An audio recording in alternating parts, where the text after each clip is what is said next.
ಚಾರ್ವೇಕ್ ಅಲ್ಲಿ ಕಪ್ಪಲ್ಗೆ ಮೇಲೆ ಒಂದು ದೊಡ್ಡ ವೃತ್ತ ಹಾಕಿದ್ದೀನಿ. ಅದರ ಮಧ್ಯದಲ್ಲಿ ಒಂದು ಸಣ್ಣ ವೃತ್ತ ಹಾಕಿ ಅದರೊಳಗೆ ಒಂದು ಅಕ್ಷರ ಬರೆದಿದ್ದೀನಿ. ದೊಡ್ಡ ವೃತ್ತವನ್ನು 8 ಸಮಭಾಗ ಮಾಡಿ ಗೆರೆ ಎಳೆದಿದ್ದೀನಿ. ಈಗ ನೀನೇನು ಮಾಡಬೇಕು ಅಂದರೆ ಆ ವೃತ್ತದ ಮಧ್ಯದಾಗಿರ್ತಕ್ಕಂಥ ಅಕ್ಷರ, ವೃತ್ತದ ಹೊರಗಡೆ ಬರೆದಿರ್ತಕ್ಕಂಥ 2 ಅಕ್ಷರಗಳನ್ನು ಜೋಡಿಸಿ ಒಂದೊಂದು ಪದ ಮಾಡ್ತಾ ಹೋಗ್ಬೇಕು. ಹಿಂಗೆ 8 ಕಡೆ ಇದೆ. ಆ 8 ಪದಗಳನ್ನು ಮಾಡಿ ಓದಿ ಹೇಳಪ್ಪ.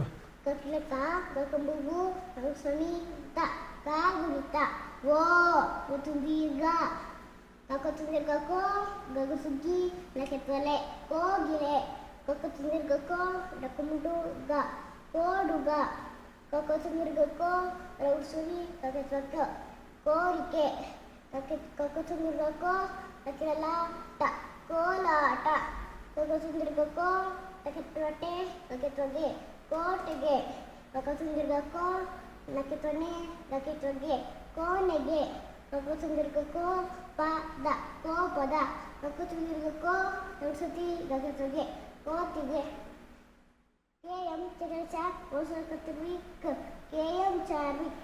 ಸೂಪರ್ ಮರಿ, ಸೂಪರ್, ಭಾಳ ಚೆನ್ನಾಗಿ ಹೇಳಿದೆ. ಆ ಅಕ್ಷರಗಳನ್ನು ಕೂಡಿಸಿಕೊಂಡು ಪದಗಳನ್ನು ಮಾಡಿದ್ದು ಭಾಳ ಸುಂದರವಾಗಿತ್ತು. ಆ ಜಾಣ್ತನ ನಿನ್ನಲ್ಲಿ ಬೆಳೆದು ಬಂದಿದೆ. ಅದಕ್ಕೆ ನಾನು ನಿನಗೆ ಧನ್ಯವಾದಗಳನ್ನು ಹೇಳ್ತಾ ಇದ್ದೀನಿ. ಧನ್ಯವಾದಗಳು, ಧನ್ಯವಾದಗಳು, ಧನ್ಯವಾದಗಳು. ನೀನು ಸಹ ನಮ್ಮ ಬಳಗದ ಬಂಧುಗಳಿಗೆ ಶರಣಾರ್ಥಿಗಳು ಹೇಳಪ್ಪ. ಶರಣಾರ್ಥಿಗಳು ಹೋಗಿ ಬರುತ್ತೇನೆ. ಹೋಗಿ ಬಾರಪ್ಪ, ಭಗವಂತ ಒಳ್ಳೇದು ಮಾಡಲಿ.